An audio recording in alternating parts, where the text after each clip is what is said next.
కాబట్టి పంచాంగం ప్రతిరోజు తెలుసుకోవాలి. పంచాంగం అంటే ప్రణాళిక అని అర్థం. ఉగాది నాడు మనం చేసేటటువంటి పంచాంగ శ్రవణం వార్షిక ప్రణాళిక, ఈ సంవత్సరానికి సంబంధించిన ఒక ప్రణాళిక. అలాగే పంచాంగం తెలుసుకోవడం ప్రతిరోజు ఎందుకు అంటే ఆ రోజుకు సంబంధించిన ప్రణాళిక. ఈరోజు ఏం వారం, ఈరోజు ఏ నక్షత్రం ఉంది, ఈరోజు ఏ వర్జ్యం, ఏ ఘడియ, ఏ సమయం ఎలా ఉంది, కనీసం వివరంగా అక్కర్లా.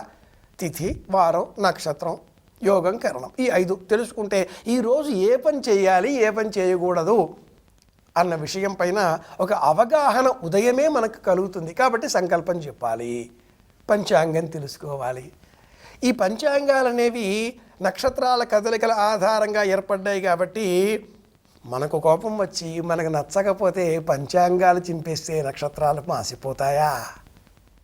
కాబట్టి పంచాంగం తెలుసుకుంటే పెదవుల పైన చిరునవ్వు చెదరకుండా చూసుకోగలుగుతాం. ఇది ప్రయోజనం.